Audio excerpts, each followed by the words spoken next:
Welcome to the Fast Casual QSR Web and Pizza Marketplace podcast. Good afternoon and welcome to our podcast with NetSurion. Today's guest is Jason Graft, an expert in information technology and cybersecurity. His network security expertise combined with his business acumen enables him to drive product development at NetSurion.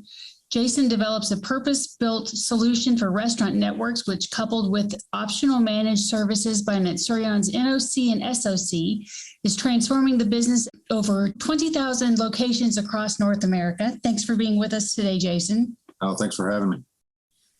So we've seen unprecedented growth in restaurant technology over the last few years. Mm-hmm. Do you see this level of growth going off, or is there still more coming? If digital growth is to continue, what's the one key fallout from all this growth?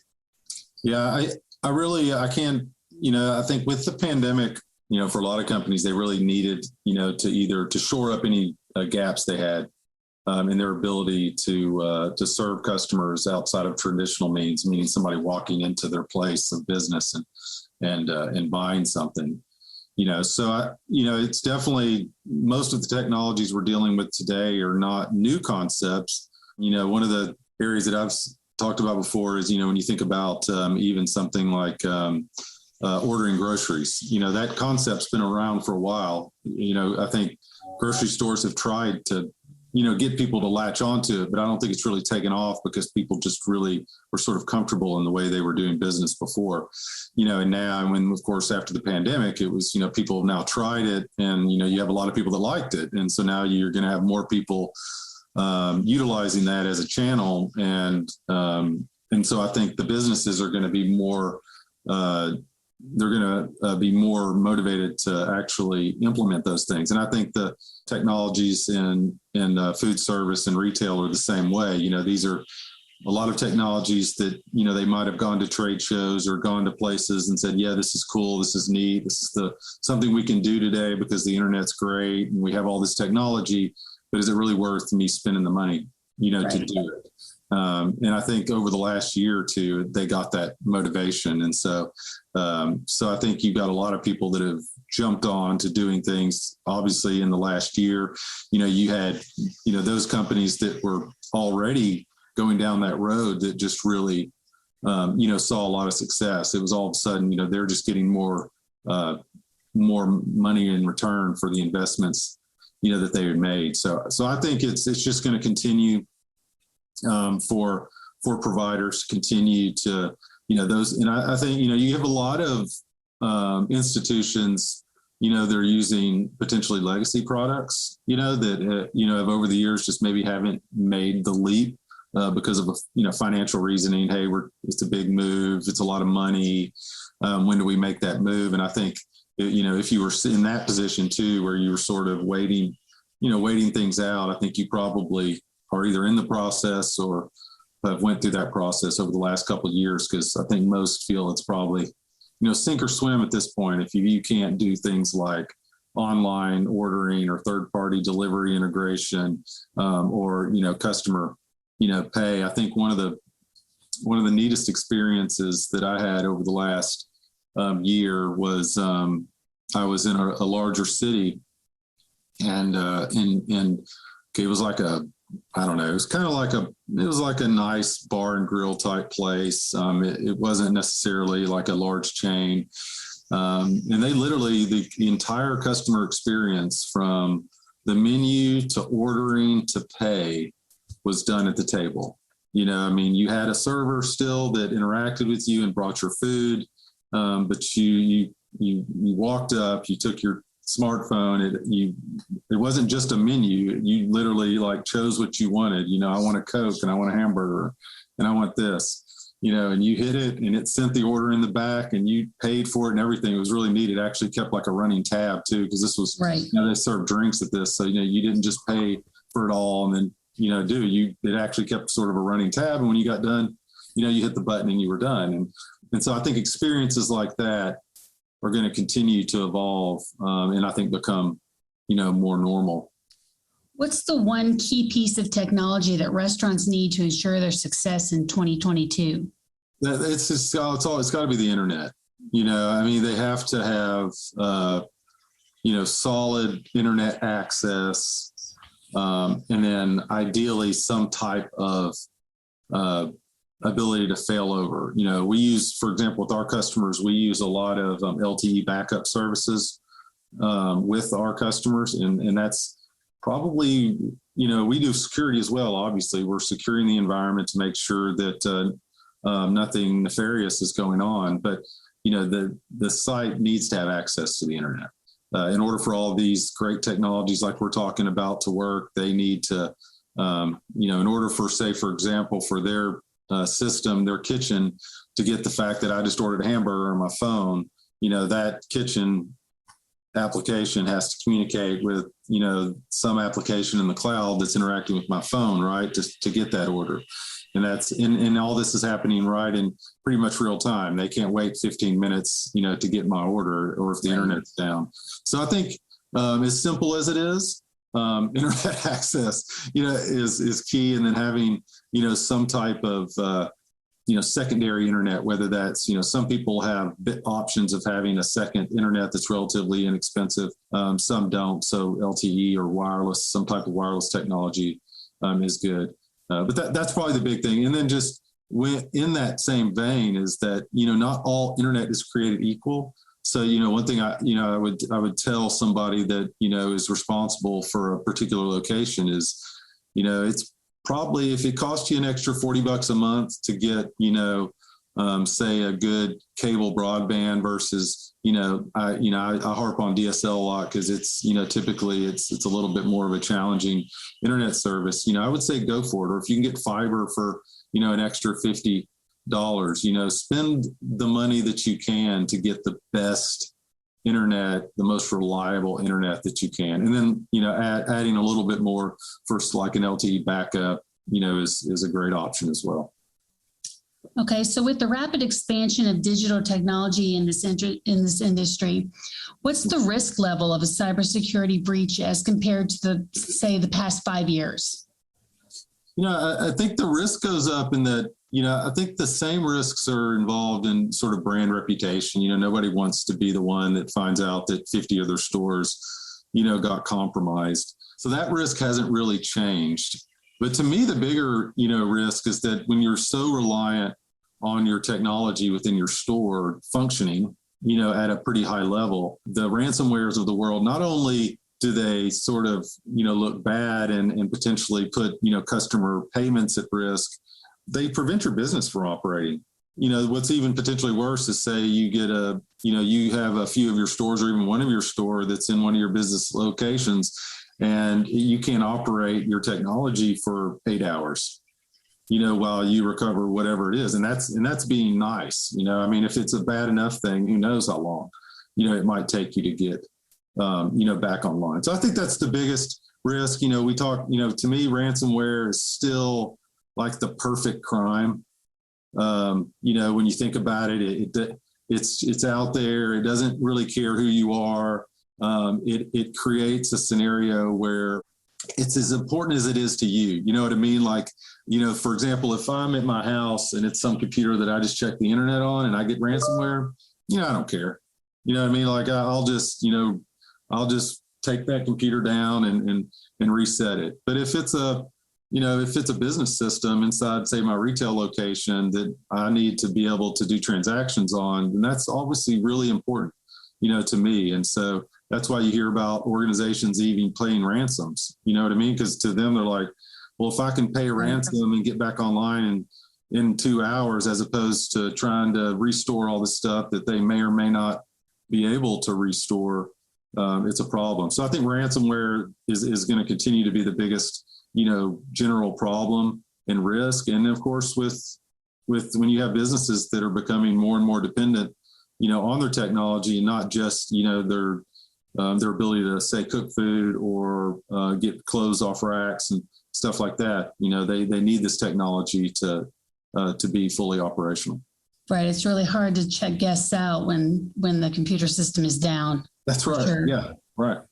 Yeah, I mean, you have many of those. You don't really see you don't see those little, slider credit card things, anymore. Back in the day, if something happened, they'd pull out the old, Right. like thing and do that. And that, I haven't seen one of those in a long time. And of course, some of those systems, like they'll batch process those, which also has its own risk. When you batch process credit cards, you basically accept them. The way most of the applications work is they'll accept the cards and without doing any authorization. So if it's like a stolen card or it's got some sort of tag on it, like they won't know until after the system comes back online, and then it'll go to an authorization and then it'll be declined. So the business potentially gives somebody, $20 worth of food, and then they don't find out till it's declined until later, and they lose out on that. Right. So what are the greatest risks of new POS technology in restaurant and retail today? I think it's just the fact of the matter is that most of your retail environments, are not, they're not enterprise class environments. They're in many cases, these are still businesses that are working off very low margins, that are trying to get squeeze everything they can out of every capability. And so, in some industries, it seems like, the money's just there to go around to invest in technology. I mean, nobody wants to throw money away, but it seems exceptionally tight in sort of that multi-unit retail food service as far as what they're spending money on.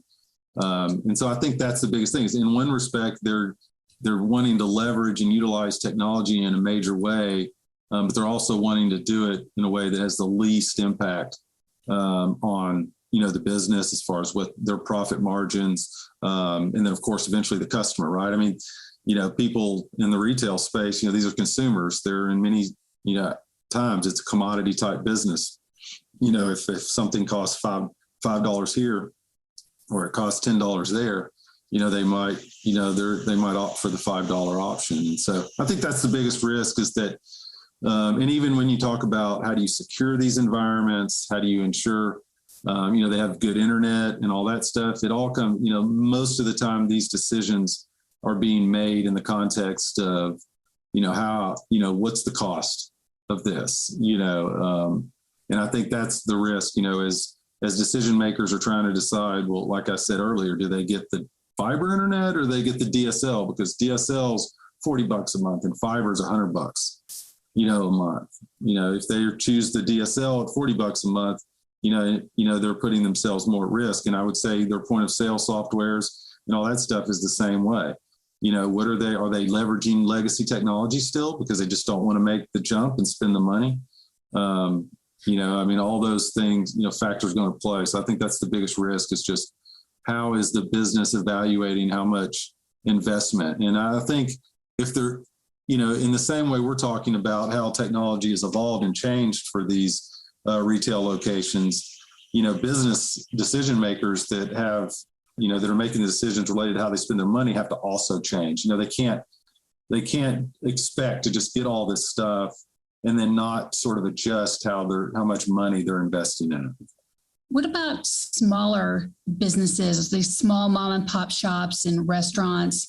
What do they do if they don't have the staff or the skills necessary to protect their businesses? The good thing is that because a lot of the technology is now being leveraged in this sort of hosted cloud-based scenario. And you've walked in, you've seen businesses utilizing things like, tablets, to do ordering. I used the example earlier of using my own personal device, to do a lot of that. So I think the good thing for smaller sort of startup type places or just smaller organizations, even if they're not a startup, is that there's a lot of options out there that sort of have a lot of stuff built in that can take care of them. As you get larger, obviously your requirements get more complex, and then, you might have to spend more money to get customizations based on your needs. But the good news for those that, are smaller or maybe they're startups is that there's a lot of good options, out there. As a business, for example, in Neturion, we manage a lot of, those types of people, right? So, for those entities that, need to do their job, need to have technology, but they want to make sure obviously it's secure and has everything they need.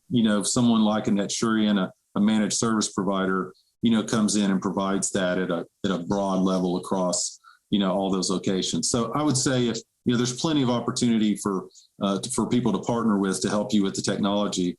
And then there's plenty of, to me, that's just the way the technologies have gone. There's a lot of good options out there for technologies that are secure and do really well. Like that example I used at that one place. I mean, it wasn't a large chain. It was just, some restaurant, that was in a larger city. I don't even think there were two of them. It was like a one-stop, type place. And, they had a ton of technology, that they were leveraging and using in a really, unique way. But that's just because they're leveraging technology that's out there already.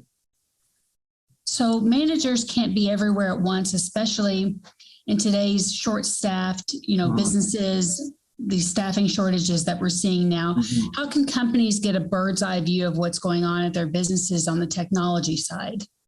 Yeah, and this really gets, down to one of the challenges with, just where multi-unit retail and retail and food service come into play is that, in the enterprise world, or even in kind of the, upper medium, SMB world, customers are doing, monitoring all their devices. They're bringing that information, into systems where, you mentioned, we have a security operations center that's 24/7. People are monitoring that stuff, and they're watching out for things, that are happening. I think, kind of like the question that you asked earlier, where is some of the risk is that, how are, food service retail organizations willing, to invest in the ability to be able to monitor that stuff? Because you're right. The reality of it is that, anyone that's on site, honestly, at one of these locations is not really doing anything, to protect your security or even keep your internet online. They're taking care of employees, they're taking care of customers, they're making things happen for the business. And so all that stuff needs to be handled by either another organization or, people within their organization that are, that are doing it. So I think that's the thing is, you've got to watch all the things. And when you talk about, an organization, for example, with NetSurian, we have a SOC, we have a network operations center. And so we're bringing all those types of events into an environment where we can see it. So if we see something that's either wrong or if there is a problem going on, we have the ability to sort of drill down, investigate for that customer and make sure they're okay and their business isn't at risk. But those customers, put that, that burden on us as a partner. And there's, like I say, there's other, partners available out there, like NetSurian that do that. And then some brands, some people are large enough, they have their own, they hire their own, say, local IT network service provider, to do it. Say they might have 4 locations in a city, right? And they might have a provider there that they depend on for all that stuff. Really relying on their technological partners, for sure. For sure. Right. So moving into 2020, what should a restaurant's technology stack look like these days? Well, 2022, you mean you have a 2022. We're going to forget 2020 happened. That's right. What should it look like? It should look like, point of sale systems that have the capabilities that they need holistically as a business. When you look at organizations that have been around for a long, long time, you typically get into scenarios where they're just sort of having to add on things because they get so invested in like the core product that, it's really just a matter of, okay, well, now we need this. It's like you're building on. And so if you're more of a modern company or you had that opportunity to sort of build out your stack, more recently, most of these, point of sale applications have a pretty robust offering in the way of things like third-party integration or online ordering and have all the point of sale requirements. They're built on secure platforms. A lot of the companies have gotten away from using, like Windows platforms as an OS just because it's not that Windows is inherently insecure. It's just that it's a more generic platform. So a lot more people are writing bad things for it. But when you have purpose-built applications and devices, some people are, utilizing tablets and stuff like that. You just inherently get a little bit more security in that regard. So I would say, a holistic point of sale system that sort of has the framework that you need to do everything with your business. And you might not even invest in all those immediately, but having the ability to sort of add those pieces and parts, on leveraging, access, to the internet to get reports and data, all that stuff, is no longer really housed on servers sitting, in those places. That data is usually processed and sent up into some sort of central repository where they can get access, to it. And then, and then infrastructure is what makes all that happen, right? It's the firewalls and the switches and the wireless and all that stuff, implementing that infrastructure to support all that.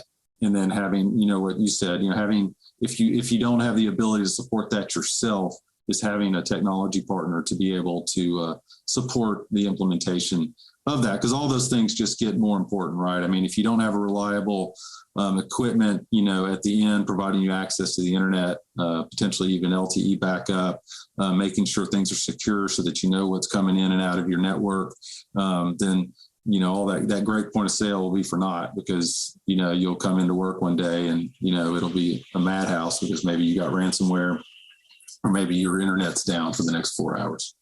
If you had a piece of advice for 2022, what would you say when it comes to IT and cybersecurity in today's modern world? I think I would say get knowledge of what is going out of your network. There's a lot of, places and, things to do related to security and things. And there's you can go down a laundry list, but I think you would be uniquely surprised if you kept a good understanding of what's leaving your network, because generally speaking, that's where you can identify anything malicious, going on. And so it may not be detectable by the person at the store, but there could be activity going out, say, for example, you don't really watch what's going out. And then you determine that, you've got consistent traffic going to somewhere in Asia, and it's like, well, we don't do business with anything in Asia. Why do we have a bunch of traffic going to Asia? It's a really nice indicator that there might be something going on. And the reality of it is, is that no place is perfect. And I would be more surprised if I monitored a location and didn't see something going somewhere that you couldn't necessarily, explain. There's just so many different ways to interact.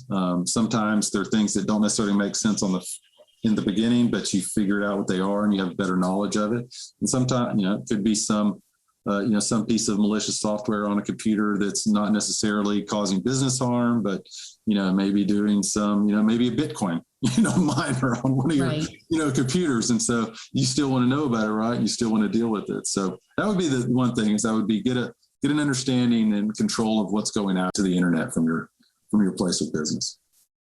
All right. Well, thanks for chatting with me today. Your insight's been really interesting. We'd like to thank our listeners and NetSurion for today's great podcast. Well, thank you for having me.